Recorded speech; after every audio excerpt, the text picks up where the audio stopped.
السلام عليكم، مرحبا بكم في قناة. لا تنسوا الاشتراك وتفعيل الجرس ليصلكم كل جديد أول بأول. شغب الجماهير يفسد لفتة ودية بين رئيس أولمبيك آسفي وضيفه الجزائري. أفسد شغب الجماهير الذي سبق مواجهة أولمبيك آسفي وضيفه اتحاد العاصمة الجزائري روح الود والأخوة التي سادت بين الطرفين على جميع الأصعدة الإدارية والرياضية والجماهيرية.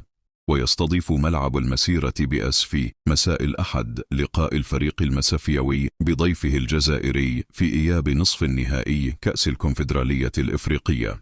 وفي لفتة ودية رائعة قام محمد الحيداوي رئيس أولمبيك آسفي بإهداء نظيره في نادي اتحاد العاصمة بوعلام نويوا صورة تذكارية لبرج محمد السادس المصنف كأكبر برج في أفريقيا، في لقطة رائعة تعزز حالة الود وحسن الضيافة التي جمعت الناديين.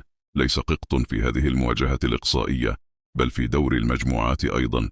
وكانت انطلاقة مباراة الليلة قد تأجلت لأزيد من ساعة عن موعد انطلاقها الرسمي بسبب غياب الظروف الأمنية الملائمة في ظل اقتحام عدد من الجماهير لأرضية الملعب وإثارة حالة من الارتباك قبل أن تعود السلطات الأمنية للسيطرة على الجماهير.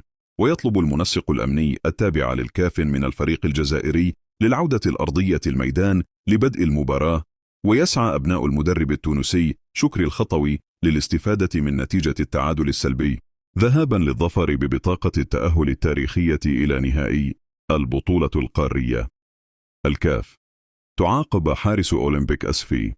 قضت اللجنة التأديبية التابعة للكونفدرالية الإفريقية لكرة القدم بتوقيف حمزة الحمياني حارس مرمى أولمبيك آسفي لمباراتين بعد طرده ضد اتحاد العاصمة الجزائري يوم السبت الماضي برسم ذهاب النصف النهائي كأس الكاف.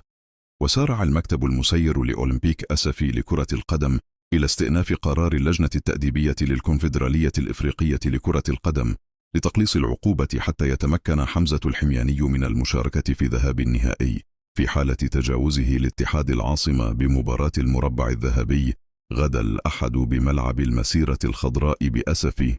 وحصل حمزة الحمياني على البطاقة الحمراء بعد تدخله القوي ضد مهاجم اتحاد العاصمة الجزائري، وهو ما دفع الحكم المصري أمين عمر إلى إشهار البطاقة الحمراء في وجهه بعد رجوعه لتقنية الفيديو المساعد الفار.